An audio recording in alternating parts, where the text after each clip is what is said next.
हमारे साथ रहने का बहुत शुक्रिया। अज़्म अली शाह, जवां क़यादत। वक्त आज मुख्तसर है और बातें बहुत सारी, तो जल्दी जल्दी चलेंगे। मंजर पाकिस्तान की झलक अभी आपको दिखाएंगे थोड़ी देर में। वेबसाइट azmialishan.com, हमारे SMS और टेलीफोन नंबर, ईमेल एड्रेस जहाँ पे अपने कमेंट्स दे सकते हैं वो मौजूद हैं। अगले कंटेस्टेंट की तरफ चलते हैं। मैं चूज कर लूँ? अलीज़ा, आप तशरीफ लाइए। और मौजू है हमारा इंसानी हकूक़।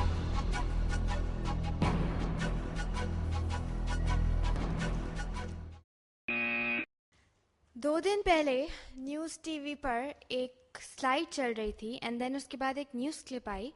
एक औरत एक जिरगे में, in the interior part of Karachi, एक जिरगे में एक औरत को बहुत ही मुश्किल से NGOs ने एक वनी की एक उनकी सज़ा होती है उससे बचाया था।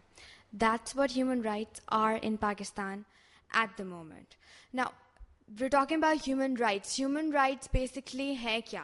We break them out into 3 forms: women's right, children's right, and the civil rights of Pakistan. Now, according to the statistics, human rights have improved since reforms after the tenure of Ziaul Haq in 1998. But the situation of human rights in Pakistan, it becomes very complex because हमारे पास Pakistan, it's a junction of various diversities. तो cultural diversity की वजह से ये जो human rights की situation है पाकिस्तान में काफ़ी complex हो जाती है. Then there's the factor of population. हमारे पास governance नहीं है इतनी कि वो इतनी सारी population को हैंडल कर सकें, उनको कंट्रोल कर सकें, उनको उनके बेसिक राइट दे सकें.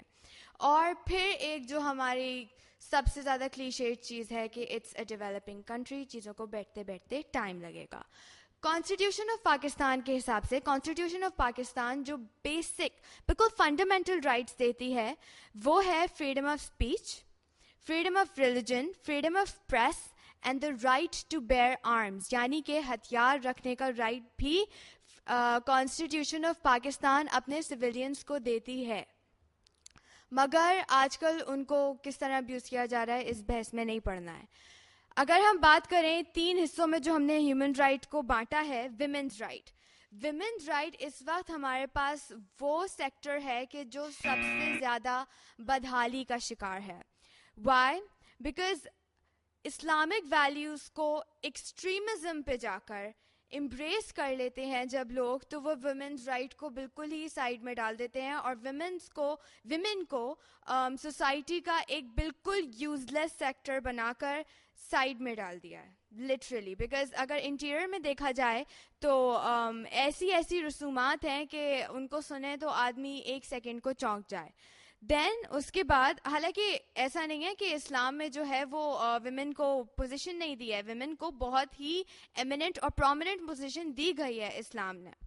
फिर उसके बाद आते हैं सिविल राइट्स पर. सिविल राइट्स में जो फंडामेंटल राइट्स है उनको काफ़ी हद तक जो है वो प्रोवाइड किया जा रहा है. हमारे पास फ्रीडम ऑफ स्पीच है, फ्रीडम ऑफ रिलीजन है, जो राइट्स जैसे फ्रीडम ऑफ मीडिया है, ये सारी राइट्स को काफ़ी हद तक दिया जा रहा है. Then there is childrens right.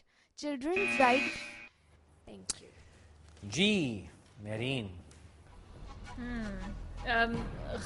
वो विमेन को उर्दू में क्या कहते हैं? ख़वातीन. Then why not just say that? ठीक है, I mean, ठीक है, I can understand you using the English for fundamental or civil rights or constitution, but you know, एक sentence में आप पूरी उर्दू इस्तेमाल कर रही हैं लेकिन you're saying women. तो it was not structured very well. I felt like आप हमें history lesson देना चाह रही थी कि कौन सी rights हैं और कितनी ज़्यादा हैं. इससे बेहतर था कि आप सेटअप करके उसमें से एक निकालती और उसको डेवलप करती. That's why you ran out of time. It was a bit all over the place. Right to bear arms. I mean, you said there's a right to bear arms in the Constitution, लेकिन इस बहस में नहीं पढ़ते तो फिर mention क्यों किया? You know, I mean, in a 2-3 minute speech, don't go into things you're not intending to explore. So I think you could have done better, Aliza. Fasa? I think I agree with more or less what she says. लेकिन एक और चीज़ मैं बता दूं कि जो ख़वातीन की जो बनी और ये सारी चीज़ें हैं, they stem more from feudalism and tribalism rather than Islam. It is not fundamentalist Islam. वो वहाँ पे जो आप बात कर रही हैं वो ज़्यादा आती है from the feudal and tribal aspect and cultural, मजहब से तो कोई ताल्लुक हाँ उसका ताल्लुक नहीं, बट एनीवे गुड अटेम्प्ट नहीं है।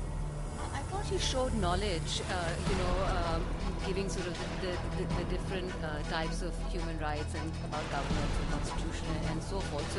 So you did show, knowledge, but I would sort of tend to agree with Marine that, again, what was your point? What was the conclusion? What was your suggestion?